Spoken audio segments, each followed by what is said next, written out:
Hey you guys, want to make a quick tutorial video on the pan and tilt resistance and lock knobs on these tripods, because it's been a little bit confusing for some of us. Just want to make sure we're all on the same page here. Should be real quick.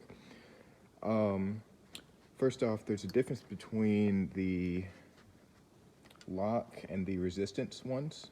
The lock, which is these two smaller ones right here, this bottom one is your horizontal, and then the top one here is your vertical. And essentially, if we lock it, that's just acting like an on-off.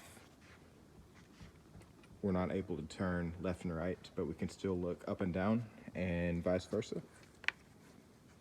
So now we'll be able to move left and right, but up and down will be more difficult.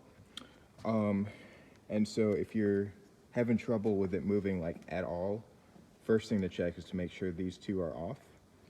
Next up is the resistance ones, which is this one and then the one on the other side.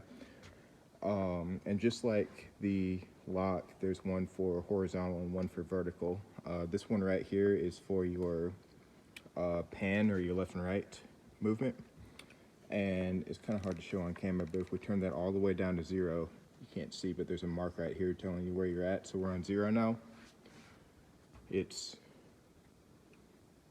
very easy to move left and right, and that can cause a lot of mistakes if someone's moving back and forth a lot. Any micro adjustments on your end will come across. So I really recommend we put this somewhere around 4 to 5.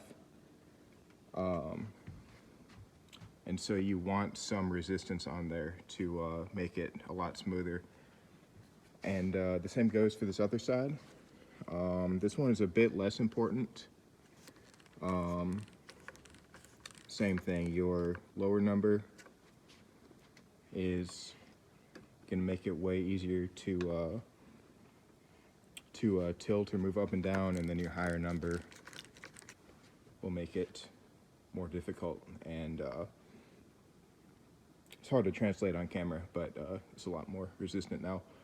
So that's the main thing, is let's make sure our locks here are off, and let's set our resistance on the left side, and then for sure set it between, I have it set to 4.5 here, but for sure between like 3 and 6 or so. But we definitely want some resistance on these.